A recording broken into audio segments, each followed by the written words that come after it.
Hello வணக்கம் மகனது serial next எபிசோடுக்கான review பார்க்கலாம் வாங்க. நம்ம வெண்ணிலா இருந்துட்டு பசுபதி கிட்ட என்னோட வாழ்க்கையே உன்னால தான் போச்சு, நான் விஜய் முன்னாடி இப்போ ஒரு தப்பான பொண்ணா நிற்கிறேன் அப்படின்ற மாதிரி ரொம்பவே ஆர்கியூ பண்ணி பேசிட்டு இருக்காங்க. பசுபதியும் நீ திரும்ப திரும்ப என்னவே சொல்லாத அப்படின்ற மாதிரி சொல்லிகிட்டே இருக்காங்க. கொஞ்ச நேரம் ஆர்கியூமெண்ட் போயிட்டே இருக்குது. நம்ம பசுபதிக்கு கோபம் வந்துட்டு வெண்ணிலாவை அடிக்க போயிடுறாங்க. நம்ம வெண்ணிலா வந்து என்னவே அடிக்க வரியான்னு சொல்லிட்டு சண்டைக்கு போகவும் கொஞ்ச நேரம் சண்டை முத்தி போய் நம்ம பசுபதி இருந்துட்டு வெண்ணிலாவை வீட்டு மேலேருந்து தள்ளி விட்டுறாங்க. தள்ளி விட்டதுமே வெண்ணிலா கீழே போய் விழுந்துடுறாங்க. விழுந்த உடனே மண்டையிலேருந்து ரத்தம்லாம் வந்துடுது. அதுக்கப்புறம் நம்ம வெண்ணிலாவோட மாமா இருந்துட்டு போலீஸ்க்கு கால் பண்ணி வர வச்சிடுறாங்க. வர வச்சுட்டு அதுக்கப்புறம் நம்ம பசுபதி இருந்துட்டு தலைமையில கையை வச்சுக்கிறாரு. ஐயோ நானும் இப்படி பண்ணேன் அப்படின்ற மாதிரி வச்சுக்கிறாரு. என்னப்பா எதுக்காக இப்படி பண்ணீங்க அப்படின்ற மாதிரி நம்ம ராகினி கேட்கவும் இல்லைம்மா தெரியாமல் நடந்துருச்சு அப்படின்ற மாதிரி புலம்பிட்டே இருக்காரு. அதுக்கப்புறம் போலீஸும் வந்துடுறாங்க.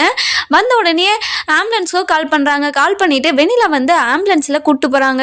வெண்ணிலா வந்துட்டு ரொம்பவே சீரியஸாக இருக்காங்க. ஒரு பக்கம் நம்ம பசுபதி இருந்துட்டு ஐயோ இப்படி பண்ணிட்டோமே அப்படின்னு சொல்லிட்டு ரொம்பவே ஃபீல் பண்ணிட்டு இருக்காரு. இந்த விஷயம் வந்து நம்ம வெண்ணிலாவோட மாமா இருந்துட்டு விஜய்க்கு கால் பண்ணி சொல்லவும் விஜயும் காவேரியும் ரொம்பவே ஷாக் ஆகி ஹாஸ்பிட்டலுக்கு ஓடி வராங்க.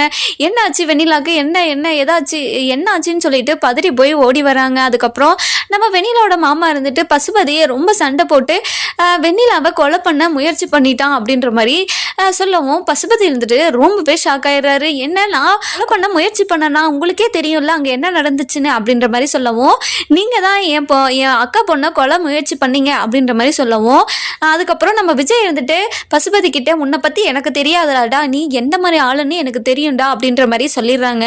அதுக்கப்புறம் பசுபதி இருந்துட்டு உள்ள ஜெயிலுக்கு போயிடுவோமோ அப்படின்னு சொல்லிட்டு ரொம்பவே பயந்துட்டு இருக்காங்க. அதுக்கப்புறம் நம்ம வெண்ணிலா வந்து டாக்டர் எல்லாத்தையும் செக் பண்ணிட்டு இருக்காங்க.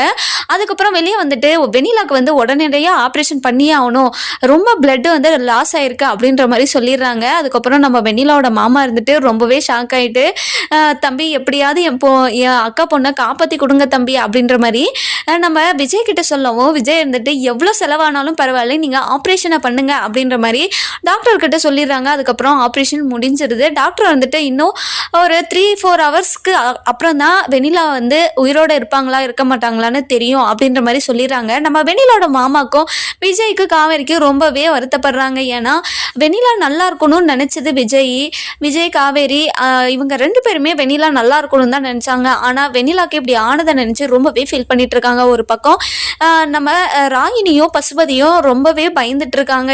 எங்கே நம்ம போலீஸ் ஸ்டேஷன் போயிடுவோமோ அப்படின்னு சொல்லிட்டு ரொம்பவே பயந்துட்டு இருக்காங்க. இன்னொரு பக்கம் பார்த்தீங்கன்னா நம்ம சாரதா இருந்துட்டு காவேரி காலையிலாயும் வரவேலையே அப்படின்னு சொல்லிட்டு ரொம்பவே பதட்டமாக இருக்காங்க.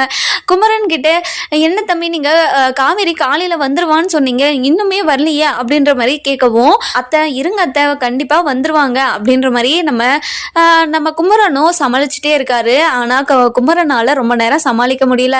நான் வந்து எக்ஸிபிஷன் போக தான் போகிறேன் அப்படின்ற மாதிரி நம்ம சாரதா வந்து கிளம்பிடுறாங்க. இங்கே பாருங்கம்மா கங்கா இருந்துட்டு இங்கே பாருங்கம்மா கண்டிப்பாக வந்துடுவா வெயிட் பண்ணுங்க அப்படின்ற மாதிரி கோவமாக சொல்லவும் எதுக்காகடி நீ இவ்வளோ கோவப்படுற அப்படின்ற மாதிரி நம்ம சாரதா கேட்கவும் இல்லைம்மா வரேன் தானே சொன்னா வேலையாக இருக்குன்னு தானே சொன்னா அப்படின்ற மாதிரி சொல்கிறாங்க.